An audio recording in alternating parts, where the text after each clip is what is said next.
Good morning. Nandito tayo sa ating maisan at malapit na siyang harvesting kasi tuyo na eh. Yan. Bali, dinidiligan natin yan guys. Yan. Dinidiligan pa natin yan para maging ano yung bunga niya, maging siksik or maging bumigat pa sa timbang. Yung last time na yung sa atin naman na na harvest time na benta na, bali ito naman yung ating patutuyuin. Tapos pag natuyo bali po babalatan, bali by next week pwede na yan. Kaya nagdidilig tayo ngayon para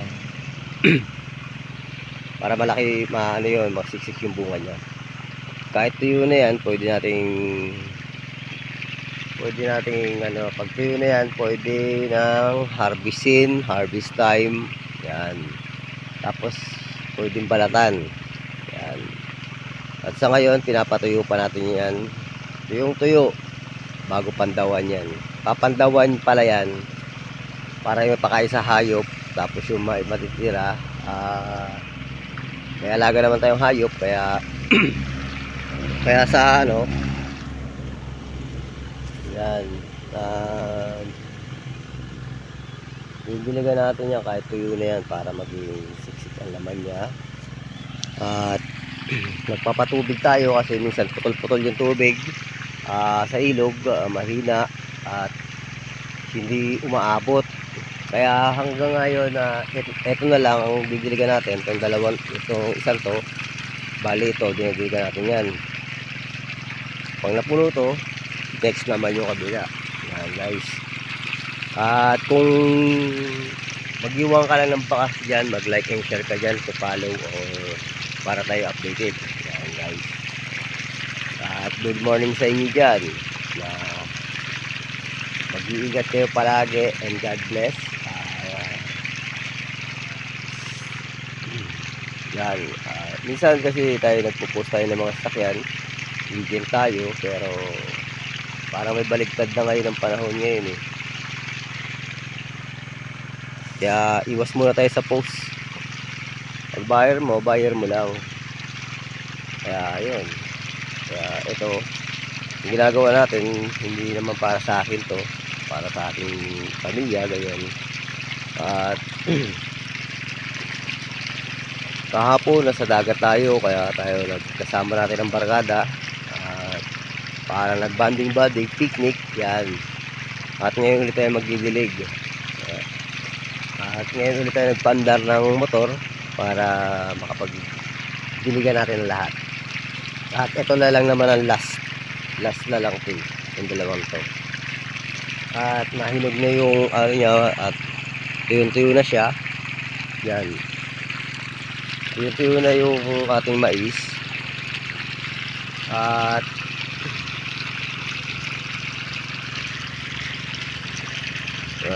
bali naman sa sunod naman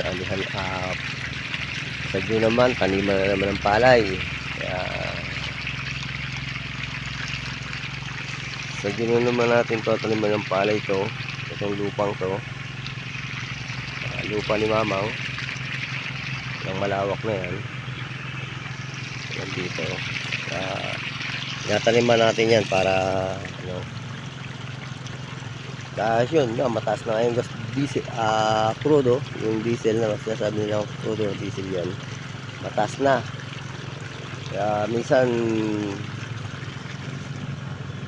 kaya sa budget, minsan talagang nauubusan tayo dito ng diesel sa atin. Yan. Tumataas nga, sila lang nagpapayaman.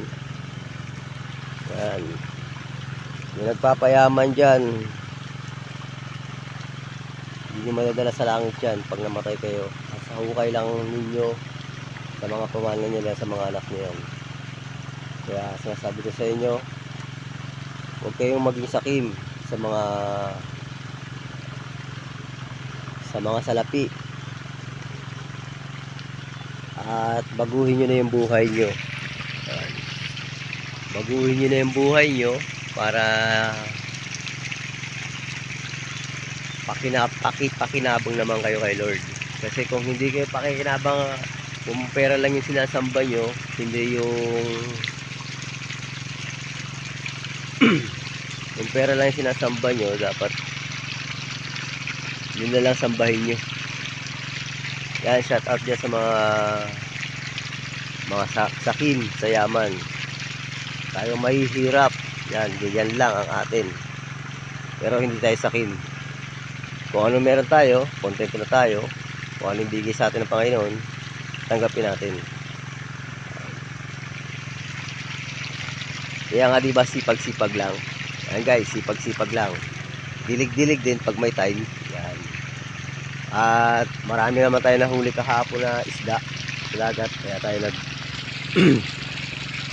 ginawa namin picnic. Kumain kami, marami kami. Kaya masaya na kami. Tropa-tropa ulit sama-sama. Samahang, walang iwanan. Yan guys. Ay, thank you Lord. Yan, marami tayo na diligan. Natapos din. Ito na, tayo-tayo lang natin to.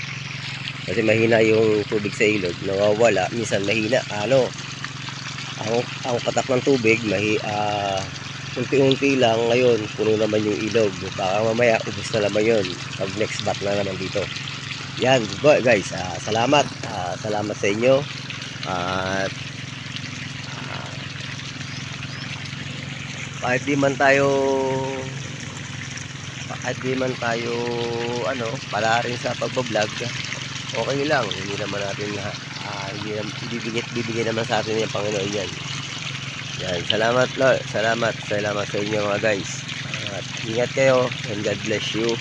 At hanggang dito na lang ang ating kasi pag dibildig muna ang asikasuhin natin. Salamat guys.